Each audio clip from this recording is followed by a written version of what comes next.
نحمدہ ونصلی علی رسولہ الکریم اما بعد فاعوذ باللہ من الشیطان الرجیم بسم اللہ الرحمن الرحیم السلام علیکم ورحمۃ اللہ وبرکاتہ۔ سورہ بقرہ کی آیت نمبر 27 سے آج ہم اپنے سبق کا آغاز کر رہے ہیں۔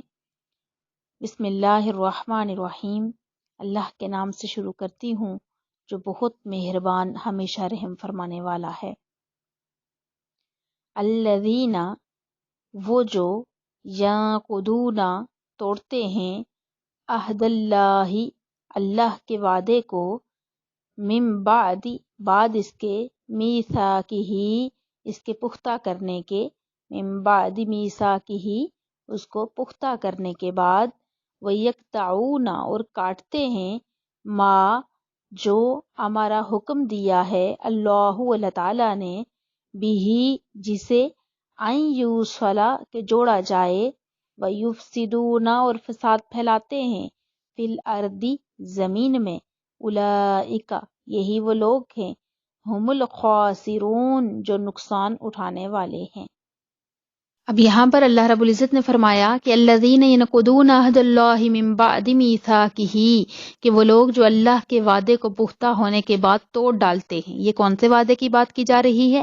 اس سے مراد وہ عہد ہے جو اللہ تعالیٰ نے گزشتہ آسمانی کتابوں میں، یعنی تورات میں، انجیل میں، زبور میں حضور علیہ الصلوۃ والسلام پر ایمان لانے کے متعلق فرمایا تھا۔ یعنی ان لوگوں کو یہ معلوم تھا، اہل کتاب کو، کہ ایک نبی آئے گا اور اس کی یہ صفات ہیں، ان کی بشارتیں جو ہیں ان کی کتابوں میں موجود تھی، مگر جب آقا علیہ الصلوۃ والسلام تشریف لائے تو انہوں نے محض حسد اور بغض کی وجہ سے آپ پر ایمان نہ لایا۔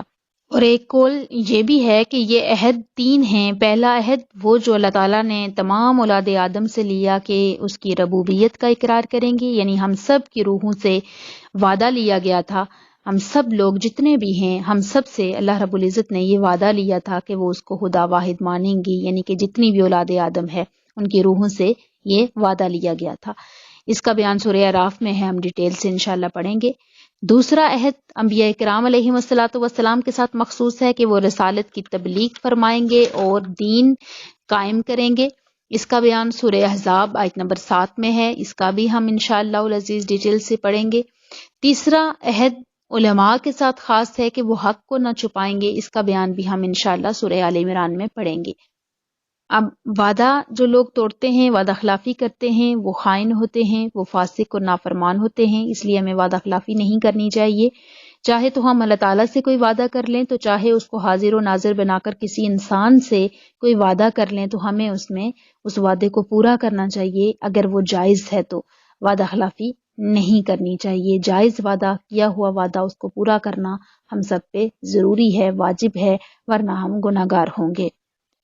اسی آیت کے اگلے حصے میں فرمایا کہ جو لوگ نقصان اٹھانے والے ہیں ان کی ایک اور صفت یہ ہے کہ وَيَقْطَعُونَ مَا أَمَرَ اللَّهُ بِهِ أَن يُوصَلَ، کہ وہ کاٹتے رہتے ہیں اسے جو اللہ نے جوڑنے کا جس کا حکم دیا ہے۔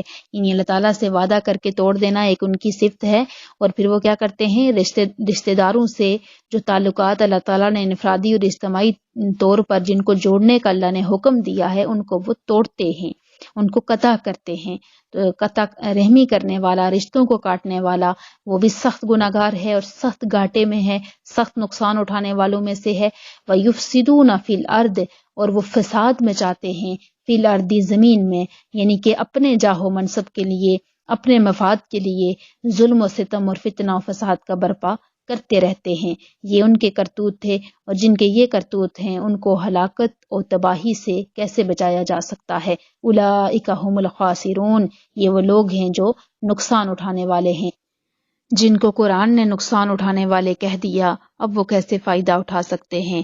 اللہ تعالیٰ ہمیں ایسی ہر صفت سے، ایسی ہر بری حرکت سے محفوظ رکھے جس کی وجہ سے ہم ایسے لوگوں میں شامل ہو جائیں کہ جو صرف اور صرف اپنا نقصان ہی کرتے ہیں اور اپنے ساتھ ظلم اور زیادتی ہی کرتے ہیں۔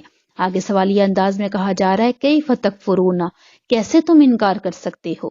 کیفا، کیسے، تکفرون، تم انکار کر سکتے ہو، باللہ، اللہ کا، وکنتم، حالانکہ تم، امواتن، مردہ تھے، فاحیاکم، اس نے تمہیں زندگی دی، ثم، پھر، یمیتکم، وہ تمہیں مارے گا، ثم، پھر،